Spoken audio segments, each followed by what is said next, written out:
Stephenie Haecherl was the 2018 Teacher of the Year in South Carolina. And earlier this year, she almost made a repeat. I speak exclusively with Stephenie for a special edition of Quintin's Close-Ups.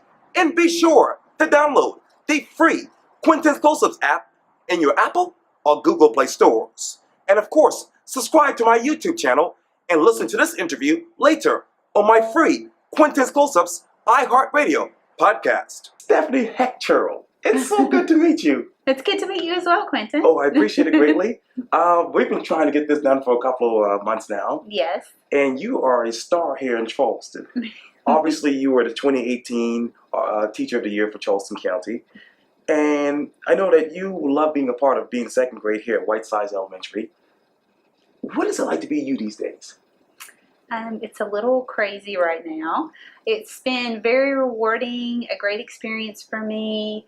I'm constantly on the go, constantly being challenged to step outside of my comfort zone, but also very rewarding. I've had a lot of unique opportunities to see things that go on at the district, things that we're doing well in the district, and then things that we can work on to make better. So it's been a pretty much a roller coaster ride this year. Oh, I bet it has been. You talk about stepping outside of your comfort zone, well, outside of the box, basically. What is that like, being the Teacher of the Year? Well, it's a big responsibility. I have a lot of extra jobs that I do after hours, a lot of planning, a lot of collaborating with people at the district, helping with leadership. Yeah. It's a lot of speaking engagements. So I've been kind of traveling all over the district, all over the state as well, speaking and collaborating. As a Teacher of the Year for the district, I also have the opportunity to work with the State Teacher Forum. Yeah. So we meet several times a year, and we also talk about policy advocating in ways we can continue to improve the educational system. As a matter of fact, I looked at your bio, and it basically says this: hey, you also are, you basically said, hey, second grade is an important year of mastering basic skills and connecting big ideas. Mm-hmm. What big ideas do you have for Whiteside Elementary as a teacher? Well, for Whitesides Elementary, we really are a family, and I want to continue that. I mean, it's really a community effort. It's not just the teacher. It's not just the parents. It's not just administration. It's all of us working together as a close unit to ensure that every child in this building feels loved, valued, and that they can truly be successful. So that's really my vision, and it's one we already have in place that I just want to see continue, and I'd love to share that with other schools, so that they can see if we all work together, that's how we make changes. That's how we reach every student. That's how we make the world a better place, basically. Basically, how do you reach every student with your policies and other procedures? Well, it's kind of tough sometimes. As I've mentioned to several people I've recently spoken with, it's tough. In my classroom alone, I have very diverse needs. I have students that are, working on a first grade level, students that are working on second grade, students that are working above grade level. So to try to meet their needs is sometimes challenging. It requires a lot of just working hard on my part and collaborating with the teachers on my grade level and sharing ideas. And again, it's us coming together so we can make sure each child's needs are met, and diversifying instruction, delivering instruction to make sure the students that need, certain guidance in this area are getting it, and then students who need more support in this area also are receiving it, and then students that need challenge are receiving the curriculum they need to really spread their wings and fly as well. How does the Charleston County School District meet your needs as a teacher? I love working for the school district. They are great. They provide us with a lot of great materials, a lot of great support. And this year, I've really had a big opportunity to really see what goes on at the district level. Yes. And to work with them and be engaged with them, to collaborate, to plan the new Teacher of the Year PD Day, which was so exciting, have guest speakers come in. And really, I think that's a big part of how we continue to move forward, is connecting the district level administration and leadership with our teachers more. The new Teacher of the Year PD Day was wonderful because they had an opportunity, the teachers that represent every school in the district, to meet with those leaders, to express their opinions, to express things they'd like to see us do better, and to also, celebrate our successes and celebrate them as teachers and what an amazing job they're doing in the district every day. Every day. What is it like for you to be a teacher every day? It is exciting. I love being a teacher because every day is a new day. We start over, we come in, the students are eager to learn, and every day is a day to inspire your students to be their best self and for you to be your best self. I mean, they inspire me every day, and I learn from them, and that's how it should be, where you come in, you're engaged, and you learn things from your students, and they learn things from you. You work as a facilitator of learning and not just a teacher where you're just lecturing to them. You're all active participants in the learning process. In the learning process. Obviously, there's a new teacher of the year this year, and I forgot his name. I should know his name, but I'm so sorry, but you know it. Jayonte Williams. Right. How do you inspire him? Well, I've had an opportunity to work with Jayonte and the other 4 honor roll teachers, and they are phenomenal. I'm very excited about where we're going to be moving the next year. I will be working with them along with Mia Pace, the 2017 Teacher of the Year, as well as district administration and leadership, to ensure that they have the support they need moving forward. They will be leading the new Teacher of the Year PD this year. They will also be leading the roundtable meetings, which I did this past year. We meet once a month. We talk about things that are important, and again, things that we would like to work toward as a school district, address concerns. And again, we have opportunities to connect the leadership of the district with those teachers so that they can go back and be a voice for the other teachers in the schools and really represent them well. So I'm really excited about working with them and collaborating just to push us to another level. Mm-hmm. How much do you have left to get to that level as a teacher? I think you never stop. I think you're always challenging yourself and growing professionally and personally. I know this year for me, I've really had to push myself. And I'm happy for those experiences because they make you a better person. They make you stronger. They make you more knowledgeable about things that are going on outside in the world beside what's just going on in your classroom. I mean, I'm more, I think, aware of the district overall and the things that we need to do and how school's different. Sure. You know, every school is different based on dynamics and the things that they need and their students and their communities. Everybody's different. And how amazing is it when we can all come together and see those differences, celebrate them, and then work towards success together. Let me get back here to Whiteside Elementary. Obviously, like I mentioned, you're the 2018 Teacher of the Year. When you look at Whiteside Elementary from the time that you became Teacher of the Year to now, what is the biggest difference? I think when I became 2018 Teacher of the Year, again, even though I collaborated on a very school-wide level, and I did know teachers in other schools and had worked with them, I think it's just really opened my eyes to, again, what's out there.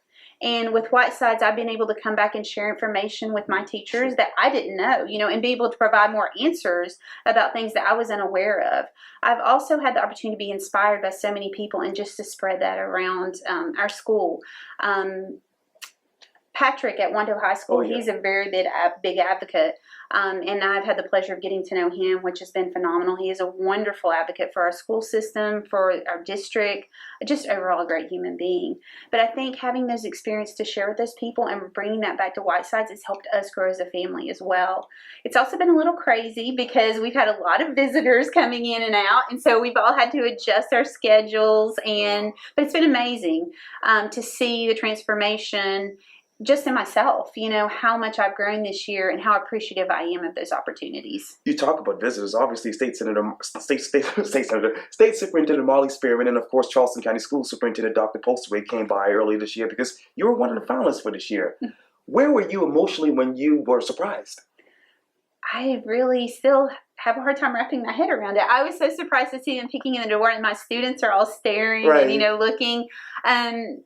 I just felt so honored to be able to represent all the amazing teachers that we have in our state, in our district. They're working every day to make it better for our students, sure. To really inspire them and let them know that they can do the impossible. Yeah. Obviously, you were one of the finalists this year for Teacher of the Year. What is the process like for that in your mind? It is very rigorous. You have to fill out the application packet, which is a lot of writing essays, typing up all the things you've accomplished, just a lot about yourself that you have to share. And teachers generally, I think, we're not very good at that. We like to brag on our students, but it's hard to brag on yourself. So it's a different mindset. And I can relate it to when I went through the national board certification process. It was very much like that as well. And I'll be honest, the first time I did not pass the national board, it was hard because I was not equipped with writing to to writing to where I really highlighted myself. You know, I could talk about all the things I do with my students and how I really push them to grow, but to sit there and say, I do this and because of this, my students accomplish this, it's very difficult sometimes. So I think it was a different mindset. And then on top of doing the applications, they came in, once I was selected as a top 5 finalist, they came in and did a videotaping of a lesson. And then we had to go through a very rigorous and intimidating interview at with some selected members of the community. It was businesses, teachers, students, former teachers of the year. They also had representatives there, and they would ask us questions. We had to do an oral presentation. So it was a very rigorous process to get to the end.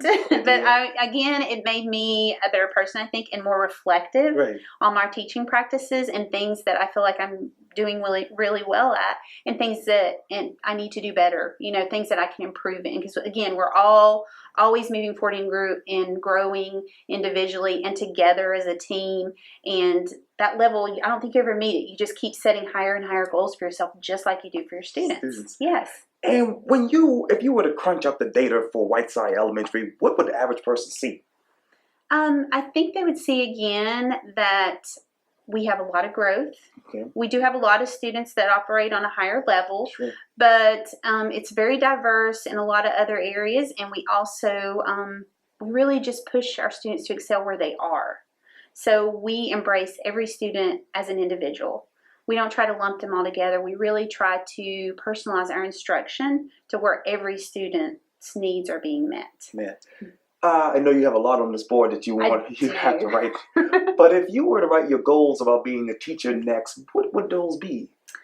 I think my goals for being a teacher would just be to continue to grow personally, to be open to working with my team and continuing to develop my best practices based on results from this year, because as teachers we're always going back and analyzing our data, looking at our students, and not just based on one test score, looking at the whole picture, because one test score does not sum up a child. There's so many other great things that go on here, working towards social and emotional development, making sure the child is just a whole child, preparing them for the real world. I think sometimes based on standardized testing and the the criteria that is pushed down, from administrative levels, and I don't mean just the district, but the state, standardized testing and so forth. It's a lot. It's very demanding. And to base one child on one test score and one teacher on a test score, I don't feel like that's appropriate. I feel like we have to really look at the whole child. And that's always a goal for me, to love each child where they are, to look at them as a whole child and see how can I grow that child. Do they need to work on their collaboration skills with others? I mean, we really need to talk about the soft skills as well, not just academic skills. Leadership skills, collaboration skills, being able to use technology. All of this prepares them for the real world. And I think one of my goals as a teacher is to always keep developing my best practices and growing to where those students can excel in life. And you talked earlier about results. When you look back at the results to right now, what's still placed in your mind? Results of the data. The data. In my mind, I feel like I'm moving all the kids, but I always think about, well, with this particular group, I might want to go back and think about different ways, different strategies I can use to reteach that material next year based on where my students ended this year. How can I continue to grow them and improve them at their own level? One thing we do really well here at Whitesides, I think, is we do small group instruction. And that's awesome for the students, because even though they're out here working individually with their partners and learning and growing, we're pulling them and working with them in their small groups to push them to the next level. So for example, my students who are reading a little bit above grade level, they're working on those higher level skills, context clues, inferencing. And then the students that are needing to really build some of those foundational reading skills still are working on decoding and using those reading strategies. So using small group instructions really helps with reading, and we also do those with math as well. So looking at my data, we share it with our team. We go over, we meet with our administration, which I'm very fortunate. I have a wonderful administrative team, Mr. Bloomfield, Ms. Perez. They sit down with us. They have serious conversations with us and look at our data and say, this, you did really well here. And I love it because they always balance a positive with, hey, here's where we need to keep growing. And, look at that data and say, we're doing a really good job here. Here are areas where we can work to do better. We also have to be very vulnerable because you have to be comfortable sharing your data with your team.